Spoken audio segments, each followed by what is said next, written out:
diretrizes de direção da Errata do nosso rodleiding amplo,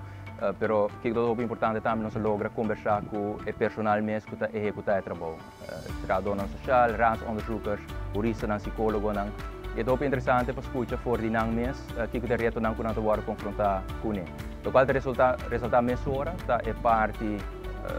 de paixão que nang tem para o trabalho aqui. E pelo motivo é também muito importante para a nossa land nós vai investir dentro do departamento aqui. Ponto nang primordial tauta ku nos tauta quer dar cada departamento atenção ku nang kami nang tanya espaço para trazer nang ponto nang dilante. Dus e nang award tresi, por exemplo, care, self-care de trabalhador nang kuta trabalha em situação nang ti ora não fácil, problemática nang não fácil. Então é importante para ter cuidado personal de persona nang mês. Esse é exemplo, pero também tem hora nós tem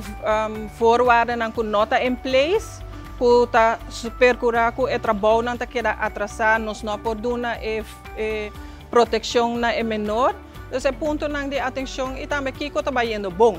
Ponto nang kawar principal dilante ta aspecto nang pelo que trata nang posição jurídico que o mestre waro regla mais minho esse tamara obviamente não reorganização também que o mestre toma lugar per e falta de personal que é um direto nang de mais grande e nós lo mestre wak com nós lo por surpassar reto aqui não maneira responsável mirando a situação financeira do país Aruba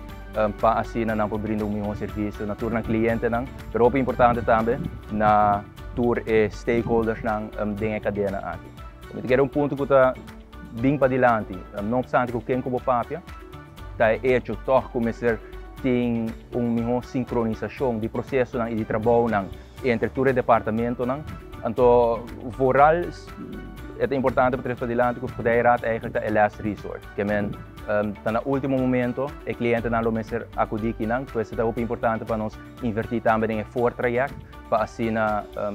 outro departamento quizás mais personal mais recursos processo não mais meu delinear na outro para assim também bobar a pressão que tem riba direção da Errata. A base de pressuposto tem par de projetos concretos que eu vou apresentar, me seguro que tem espaço financeiro para isso, maneira entre outros, portanto, zona algo simples para telefone central, para assim por brindar melhor serviço na tua cliente, mas também é aspecto que regardar a posição jurídica, me quer não só por atender com a aqui mesmo e a parte de opleidingen também tem custo que agora principal dilante do personal opleidingen específico para raadsonderzoekers que também nós também deliberar para com essa que pode incorporar de integral opleidingsplan para assim não por como o personeel tegemoet ribe parte aqui também. A parte de digitalização, desde o ano passado nós estamos bezig a preparar para vir com sistema que está acaparar full nos processos de alimentação, desde o início com o cliente chega até na parte hora está arquivar o documento ou o file de pessoa. Isso significa que você vai ter melhor vista de flow de trabalho e tem também que momento mestre atender o problema que por surgir. Como a Luna, nós também estamos bezig a implementar isso aqui para cada departamento e nós estamos durante o ano aqui, esse nos enfoque para melhorar o serviço.